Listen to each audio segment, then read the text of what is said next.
मित्रांनो, इनामदार क्लासेसमध्ये आपल्या सगळ्यांचं परत एकदा स्वागत. आज आपण प्रॅक्टिस सेट 1.5 ची राहिलेली जी दोन गणित होती, म्हणजे गणित क्रमांक 5 आणि 6, हे आज आपण बघणार आहे. म्हणजे शेवटच्या प्रॅक्टिस सेटमधली शेवटची दोन गणितं. तर चला सुरुवात करूया. बघा, गणित वाचतो मी तुमच्यासाठी. 2 types of boxes A and B are to be placed in a truck having capacity of 10 tons. When 150 boxes of type A and 100 boxes of type B are loaded in the truck, it weighs 10 tons. But when 260 boxes of type A are loaded in a truck, it can still accommodate 40 boxes of type B so that it is fully loaded. Find the weight of each type of the box. बघा, गणित मोठं आहे. गणित पहिल्यांदा पूर्णपणे समजून घ्या. काय काढायचं आहे आपल्याला हे समजून घ्या. काय दिलेलं आहे आपल्याला हे समजून घ्या. दोन कंडिशन्स कोणत्या आहेत त्या समजून घ्या. कारण दोन कंडिशन्स समजल्या तरच आपण दोन इक्वेशन्स, लिनियर इक्वेशन्स तयार करू शकू. आणि दोन इक्वेशन्स तयार केली तरच आपल्याला युनिक सोल्युशन, म्हणजे जे काय विचारलेलं आहे ते मिळेल. म्हणजे सगळ्यात पहिल्यांदा आपल्याला गणित समजून घ्यायचं आहे, काय काढायचं आहे ते विचारायचं आहे, काय काढायचं आहे ते बघायचं आहे, आणि मग त्यानंतर दोन कंडिशन्सनुसार दोन लिनियर इक्वेशन्स तयार करायचे. बघा, काय काढायचं आहे तर शेवटच्या लाईनमध्येच दिलेलं आहे. Find the weight of each type of the box.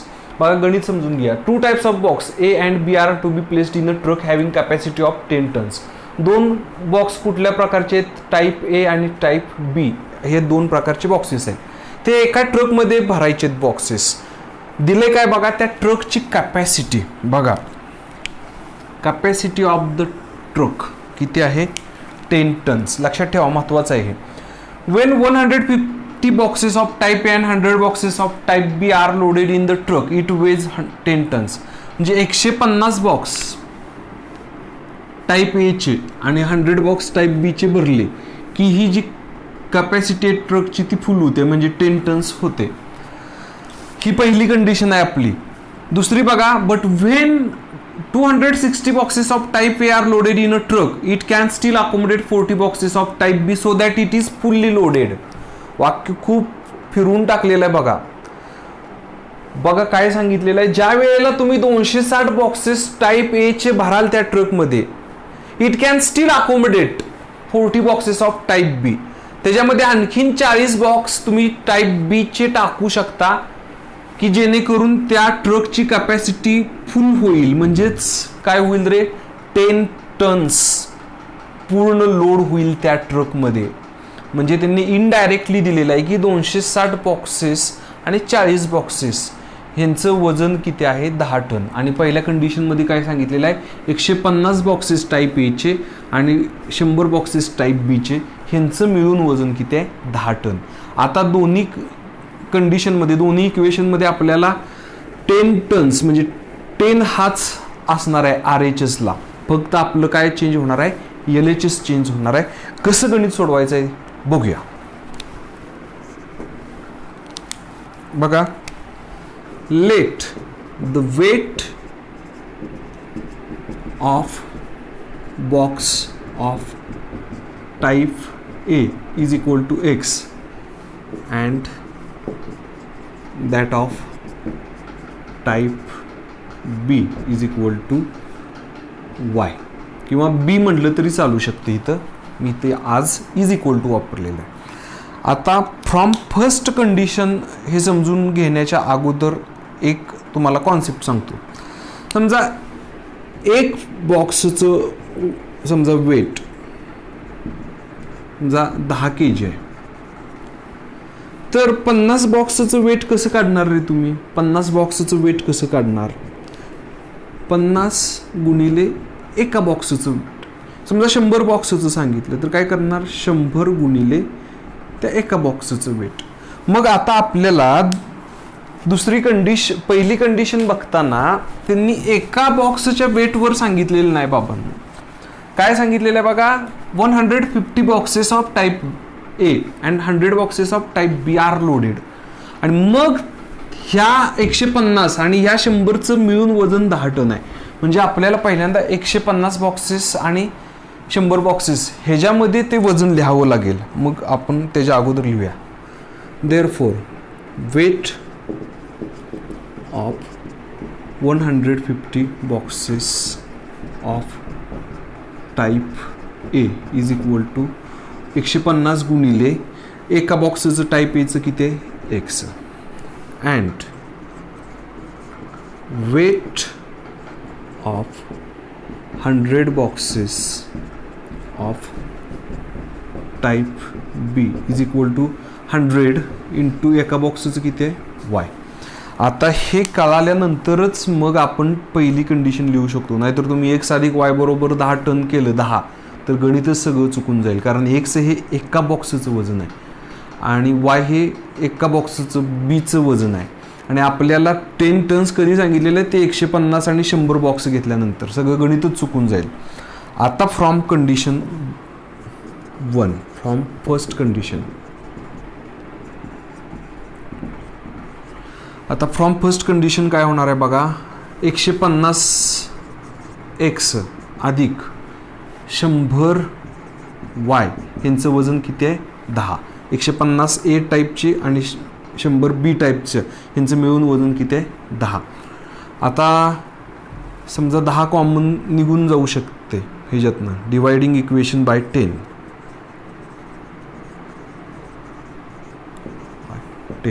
प्रत्येकाला 10 भाग जातोय म्हणून 10 भाग घालून त्याला डिवाइड केलं. मग काय होणार 15x अधिक 10y बरोबर 1. सोपं करूया, कॅल्क्युलेशन सोपं करूया. एवढ्या मोठ्यामध्ये ठेवली तर कॅल्क्युलेशन्स मोठी होतील, ठेवायला काय हरकत नाही. परंतु आपल्याला मेक इट सिम्पल, जेवढं सिम्पल करता येईल तेवढं सिम्पल करूया आणि म्हणून 10 भागून घेतलं. ह्याला इक्वेशन 1 म्हणूया. आता फ्रॉम सेकंड कंडिशन.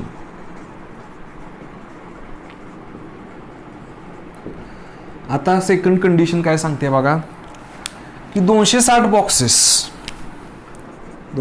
बॉक्सेस एक्सचे एचे ठेवले तर आणखीन किती अकोमोडेट करते 40 बीचे म्हणजे 40 वाय. त्यावेळेला ट्रकची कॅपॅसिटी कंप्लीट होते. ट्रकची कॅपॅसिटी कंप्लीट होते म्हणजेच किती कॅपॅसिटी 10 टन्स म्हणून 10. आता या ठिकाणी पण 10 डिवायडिंग इक्वेशन बाय 10. आता काय होणार आहे डिवायडिंग इक्वेशन बाय 10 आपल्याला इक्वेशन भेटेल 26x अधिक 4y बरोबर 1. हे इक्वेशन 2 म्हणूया. आता इक्वेशन 1 आणि 2 कोइफिशियंट समान नाहीत. 15 26 एक्सचं जर करायला गेलो आपण समान तर 15 आणि 26चा लसावी काढावा लागेल आणि मग तो खूप मोठा लसावी येईल आणि मग त्यानं गुणावं लागेल. म्हणजे इक्वेशन फर्स्टला 26 आणि सेकंडला 15 गुणावं लागेल, मोठी होतील कॅल्क्युलेशन. त्यापेक्षा आपण काय करूया वायचे कोइफिशियंट 10 आणि 4 म्हणजे यांचा लसावी माझ्या मते थोडासा जवळ येईल. 10 आणि 4चा लसावी बघा 20, 10 दुनी 20 आणि 4 पंचे 20. हा 20 हा लसावी येईल आणि मग 20 येण्यासाठी या ठिकाणी 10च्या ठिकाणी 20 येण्यासाठी कितीनं गुणावं लागते आपल्याला 2. म्हणून ह्या इक्वेशनला पूर्ण 2 गुणूया. आणि या ठिकाणी 20 येण्यासाठी आपल्याला कितीनं गुणावं लागते 5 गुणावं लागते म्हणजे 20 येते. म्हणून ह्या इक्वेशनला 5 गुणूया. म्हणून काय करूया बघा multiplying equation 1 by 2 and equation 2 by 5. Okay we get. आता बघा काय होणार आहे. पहिल्या इक्वेशनला 2 गुणल्यानंतर 15 दुनी 30x अधिक 20y बरोबर 2. कारण 1 गुणिले 2 2. त्याला इक्वेशन 3 म्हणूया. आणि इक्वेशन 2ला कितीनं गुणतोय आपण 5नं. 26 पंचे 130 एक्स अधिक 4 पंचे 20y आणि इथं 1 पाचे 5 इक्वेशन 4. आता 3 आणि 4 भेटलेले आहेत आपल्याला, कोइफिशियंट समान झालेले आहेत, दोघांची साइन्स समान आहेत. आणि ज्या वेळेला दोघांची साईन समान असतील त्यावेळेला काय करायची, वजाबाकी करायची.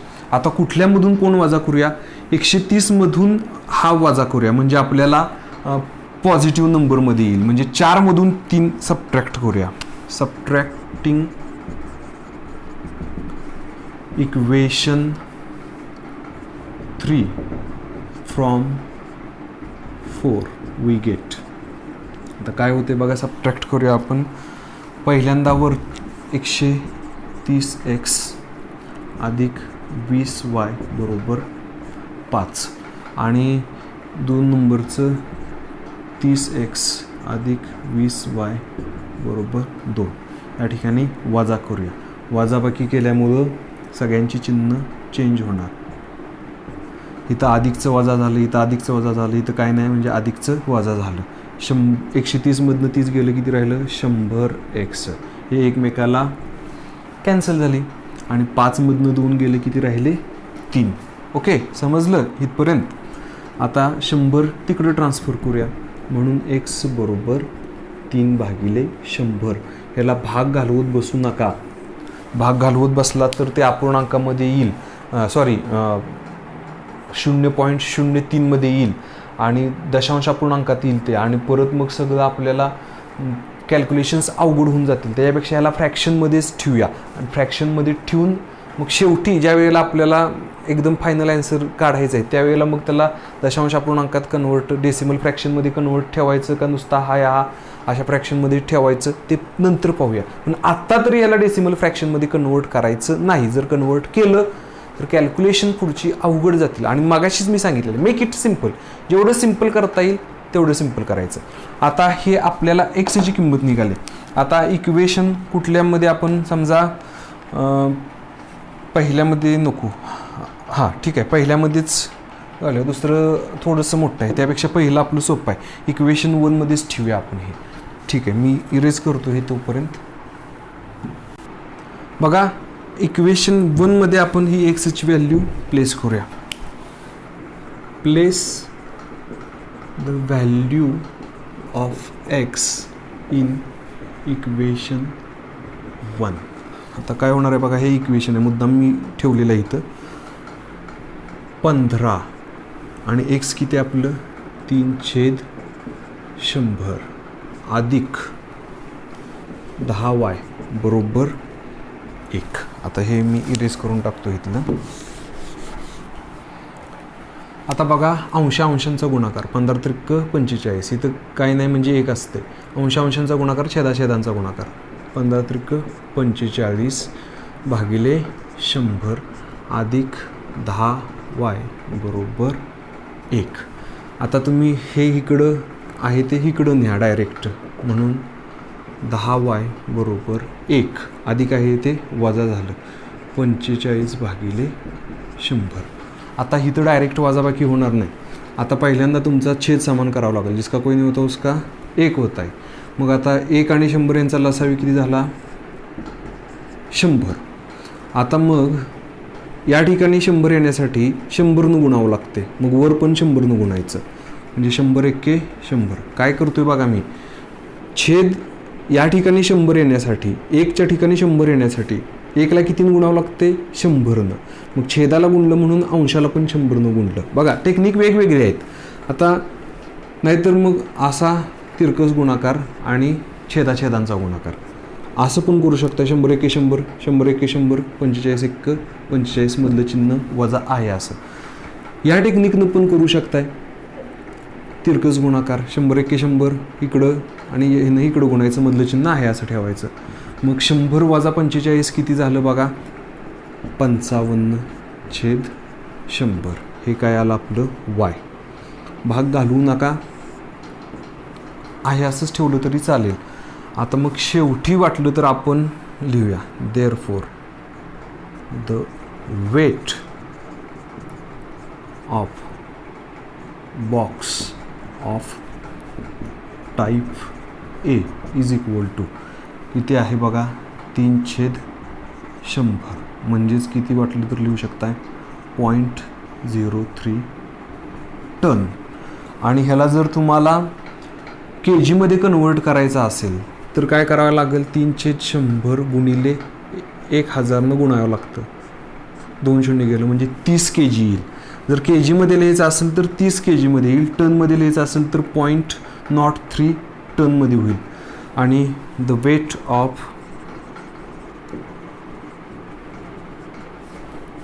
Box of type B is equal to किती आहे, हां इथं आपलं 10y आलं बघा, 10y आहे बाळांनो हे. मग y किती होणार आहे आपलं इथं, हे 10 इकडे गेल्यानंतर हां बघा आपलं चूक झाली असते या ठिकाणी, बघा गडबडीत चूक झाली असते. आपण हे 10y किंमत काढली आहे, ही y किंमत नाही काढलेली. Therefore y is equal to काय होणार आहे इथं, हा 10 गुणिले तिकडे गेल्यावर भागिले होईल म्हणजेच 55/100 आणि हे 10 तिकडं गुणिले गेल्यानंतर 1000 होईल. ही स्टेप कशी होईल बघा, y बरोबर 55/100 गुणिले इकडचा 10 1/10 झाला आणि यांचा गुणाकार झाला 55/1000.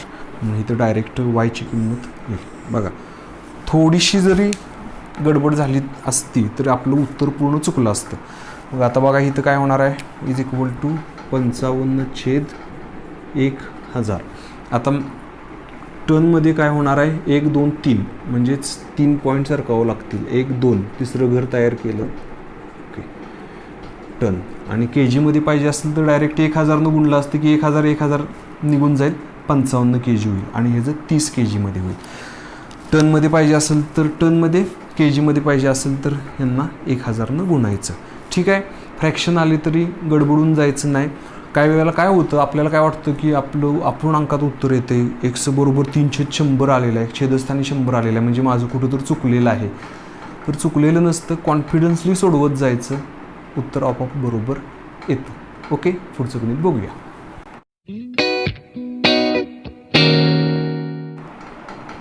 शेवटचं गणित बघूया प्रॅक्टिस सेटमधलं. Out of 1900 kilometre Vishal traveled some distance by bus and some by aeroplane. Bus travels with average speed of 60 km per hour and the average speed of aeroplane is 700 km per hour. It takes 5 hours to complete the journey. Find the distance Vishal traveled by bus. काय करायचं आहे आपल्याला, विशालनं बसनं travel केलेलं distance काढायचं आहे. Okay, एकच काढायचं आहे फक्त, म्हणजे फक्त बसनंच ट्रॅव्हल केलेलं डिस्टन्स काढायचं आहे. एरोप्लेननं ट्रॅव्हल केलेलं डिस्टन्स आपल्याला काढायचं नाही. मग किती डिस्टन्स ट्रॅव्हल केलेलं आहे ही आपली पहिली कंडिशन असेल. किती आहे बघा, 1900 किलोमीटर. मग आता काय करूया बघा, पहिल्यांदा let the distance travelled by bus be x and that by aeroplane be y. बघा डिस्टन्स बसनं ट्रॅव्हल केलेलं x मानूया आणि एरोप्लेननं ट्रॅव्हल केलेलं y मानूया. फ्रॉम फर्स्ट कंडिशन काय केलेलं आहे, दोघांचं मिळून डिस्टन्स किती आहे, दोन्ही बसनं ट्रॅव्हल केलेलं आणि एरोप्लेननं 1900 किलोमीटर. म्हणजेच काय होणार, x अधिक y बरोबर 1900. हे झालं इक्वेशन 1. आता सगळ्यात खूप महत्त्वाचं जर काय असेल ह्या गणितात तर सेकंड कंडिशन. आणि सेकंड कंडिशन कळाली तरी त्याचं लिनियर इक्वेशन फॉर्म करता आलं पाहिजे. ही ह्या गणितातली सगळ्यात म्हणजे महत्त्वाची या ठिकाणची जर कोणती गोष्ट असेल तर सेकंड लिनियर इक्वेशन तयार करता येणं. आता त्यासाठी आपल्याला का महत्त्वाचं आहे ते समजून घ्या. बघा काय सांगते, bus travels with average speed of 60 km per hour and average speed of aeroplane is 700 km per hour. It takes 5 hours to complete the journey. आपल्याला RHS दिलेला आहे किती, 5 hours. बसनं किती आवर्स लागते आणि एरोप्लेननं किती आवर्स लागते हे आपल्याला काढायचं आहे, समजून घ्या. दुसऱ्या कंडिशनचा RHS किती आहे, 5 hours. 5 hours कसा आहे, बसनं लागलेला वेळ आणि एरोप्लेननं लागलेला वेळ. पण बसनं लागलेला वेळ किती आहे आणि एरोप्लेननं लागलेला वेळ किती आहे हे कसं काढायचं आपल्याला तर माहीतच नाही. त्यांनी कुठं दिलेलं आहे की बसनं एवढा वेळ लागलेला आहे आणि एरोप्लेननं एवढा वेळ लागलेला आहे. त्यांनी काय दिलेलं आहे, फक्त दोघांनी मिळून एवढा लागलेला आहे. मग बसचा लागलेला वेळ कसा काढायचा आणि एरोप्लेनचा कसा काढायचा. मग त्यांनी आपल्याला दिलेलं काय आहे बघा, स्पीड दिलेलं आहे, टाइम दिलेलं नाही. लक्षात घ्या, आपल्याला दिलेलं आहे बसचं ॲव्हरेज स्पीड आणि एरोप्लेनचं ॲव्हरेज स्पीड. मग इथं तुम्ही 60 आणि इथं समजा 700 असं नाही घालू शकत. 60 आणि 700 का घालू शकत नाही, 60 आणि 700 हे आहे स्पीड. LHSला येणार तुमचं स्पीड आणि RHSला टाईम. असं कसं होऊ शकेल, LHS स्पीड आणि is equal to RHS time, असं नाही करता येणार आपल्याला. म्हणजे आपल्याला पहिल्यांदा स्पीडचं रूपांतर टाईममध्ये करावं लागेल. जे आपल्याला बसचं ॲव्हरेज स्पीड दिलेलं आहे त्या ॲव्हरेज स्पीडवरून आपल्याला एक्स हे डिस्टन्स बसनं कापलेलं आहे. म्हणजे एक्स हे डिस्टन्स कापण्यासाठी बसला लागलेला वेळ काढावा लागेल आणि वाय हे डिस्टन्स एरोप्लेननं कापलेलं आहे. मग 700 km/h या स्पीडवरून वाय हे अंतर कापण्यासाठी किती वेळ लागला असेल हे पहिल्यांदा काढावं लागेल आणि मग आपल्याला त्या सेकंड कंडिशनमध्ये त्या दोन गोष्टी घालून मग आपल्याला सेकंड लिनियर इक्वेशन मिळवावं लागेल. त्यासाठी आपल्याला मग ह्या दोघांना कसं रिलेट करायचं, वी नो. मी माझ्या मते एक दोन व्हिडिओ कुठल्या तरी एक व्हिडिओमध्ये आला होता हा रेफरन्स टाईमचा. माझ्या मते तो त्या नदीतून बोट ट्रॅव्हल करतानाच माझ्या मते त्यावेळेला अपस्ट्रीम डाऊनस्ट्रीमचं हे करताना आपण हा आला होता कॉन्सेप्ट. स्पीड बरोबर बघा, किंवा आपण डायरेक्ट टाईम बरोबरच लिहूया. टाईम बरोबर डिस्टन्स अपॉन स्पीड. बघा, अंतर बरोबर वेग गुणिले वेळ, डिस्टन्स बरोबर स्पीड इंटू टाईम, हे माहिती आहे आपल्याला. मग टाईम बरोबर काय, डिस्टन्स अपॉन स्पीड. देअरफॉर आता बघा, time required for bus to travel x kilometre distance is equal to किती आहे डिस्टन्स x, स्पीड किती आहे 60 hours. आणि ठीक आहे, आपण ह्याच बाजूला घेऊया.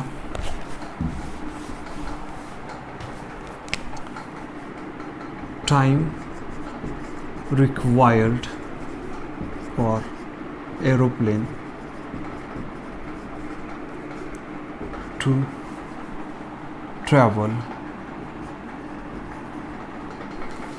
y kilometre distance is equal to y upon 700 hours. आणि मग आता फ्रॉम सेकंड कंडिशन,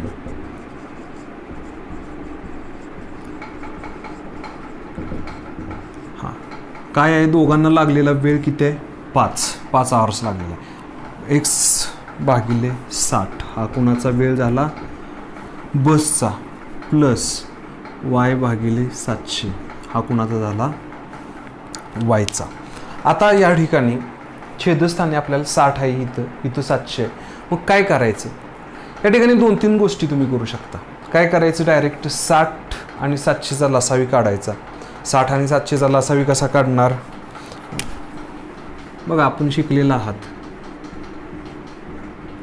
मला किती भाग जातोय, 10 म्हणजे 6, इथे किती राहिलं 70, किती भाग जातोय 2, इथे किती राहिलं 3 आणि इथे किती राहिलं 35.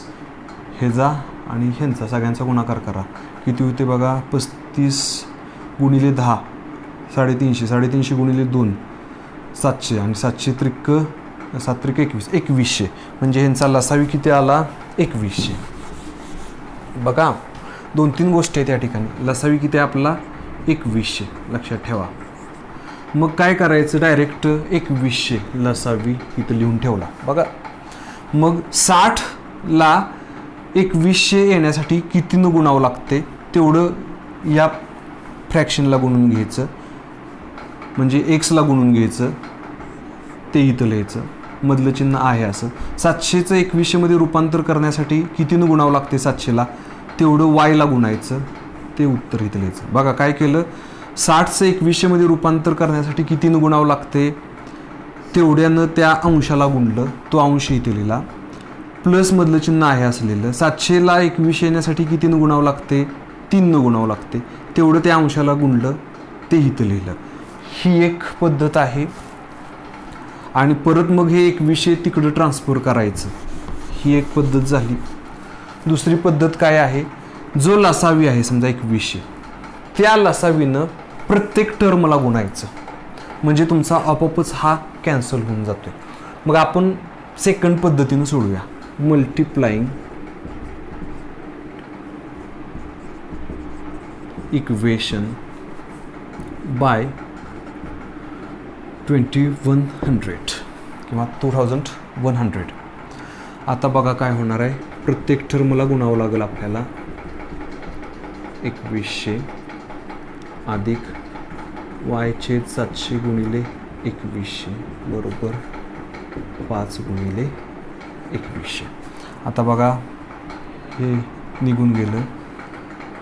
6 × 6 6 × 18 6 × 5 30 म्हणजे किती झालं, 35x अधिक 700 हे 2 शून्य गेलं, 7 × 21 7 × 7 7 × 21 म्हणजे 3y बरोबर इथे किती होणार आहे, 21 × 5 = 105 आणि राहिलेली 2 शून्य. हे आपलं असेल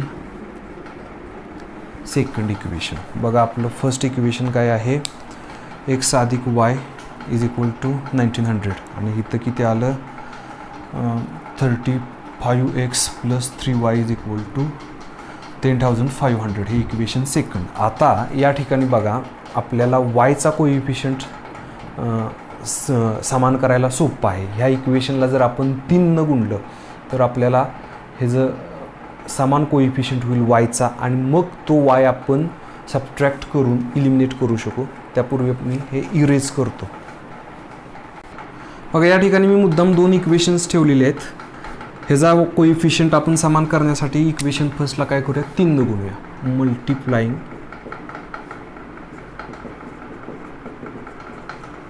equation first by 3 we get काय होणार आहे, 3x अधिक 3y बरोबर 19 × 57 म्हणजे 5700. आता हे इक्वेशन आपलं झालं 3. हा अधिक आहे, हा पण अधिक आहे.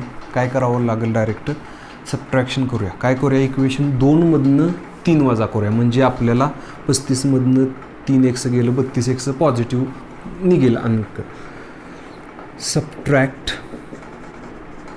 इक्वेशन 3 फ्रॉम 2 काय होईल बघा. आता इक्वेशन 3वर 2 पहिल्यांदा लिहूया. 35x अधिक 3y बरोबर 10,500 वजा 3x अधिक 3y बरोबर 5,700. आता सगळ्यांची चिन्ह बदलावी लागतील. हे वजा होईल, हे पण वजा होईल आणि हे पण वजा होईल. 35मधनं 3 गेलं, 32x. हे जर इक्वेशन नंबर टाकूया आधी 2 आणि 3. हे जर 3मधनं 2 वजा केला असतं तर इथं वजा 32x आलं असतं. मग परत आपल्याला वजा ते इलिमिनेट करा, मेक इट सिम्पल. मग हे पॉझिटिव्ह असं येते ना 2मधनं 3 वजा केल्यानंतर, म्हणून 2मधून 3 वजा करूया. हे कॅन्सल झालं. आता 10,500मधनं 57 0 0 0 0 5मधनं जात नाही, आजचा घेतला. 15तनं 7 गेलं 8 आणि 9तनं 5 गेलं 4 4,800. देअरफॉर एक्स बरोबर काय होणार आहे, 4800 भागिले 32. 16 दुनी 32, 16 त्रिक 48, 300 आणि हे झालं 150. म्हणजे किती आलं, देअरफॉर एक्स = 150. तुम्ही परीक्षेत असं करायचं नाही बरं का, कॅल्क्युलेशन मागं करायचं आणि डायरेक्ट उत्तर लिहायचं. एक्स = 150. काय 150 किलोमीटर्स. आपण काय काढलेलं आहे, डिस्टन्स काढलेलं आहे. मग उत्तर लिहावं लागेल. देअरफॉर कोण ट्रॅव्हल केलेलं आहे, Vishal, okay, Vishal travelled 150 kilometre by bus. आता वायची किंमत काढायची आपल्याला गरज नाही. का गरज नाही तर फक्त बसनं ट्रॅव्हल केलेलं आपल्याला डिस्टन्स विचारलेलं आहे, एरोप्लेननं ट्रॅव्हल केलेलं डिस्टन्स विचारलेलं नाही. त्यामुळे फक्त एक्स काढायची, त्यानंतर परत ते इक्वेशन 1मध्ये ठेवून परत वायची किंमत काढायची गरज नाही. जे प्रश्न विचारलेले आहेत त्याचंच उत्तर फक्त द्यायचं आहे आपल्याला. जे प्रश्न विचारलेले नाहीत त्याचं उत्तर द्यायचं नाही. प्रश्न फक्त बसनं ट्रॅव्हल केलेलं डिस्टन्स सांगा म्हणलेलं आहे, तेवढंच उत्तर द्यायचं. वायची किंमत काढायची गरज नाही. तर ठीक आहे मित्रांनो, या ठिकाणी आपला हा प्रॅक्टिस सेट संपलेला आहे. म्हणजे आपलं पहिलं प्रकरण संपलेलं आहे. प्रॉब्लेम सेट फर्स्टमधली जी काय अवघड गणितं वाटतील ते आपण सोडूया, किंवा तुम्ही सोडवण्याचा प्रयत्न करा. जी तुम्हाला अवघड वाटतील ती मला कमेंट करा. आपण त्याच्यावर देखील वाटलं तर एक व्हिडिओ तयार करूया. थँक्यू.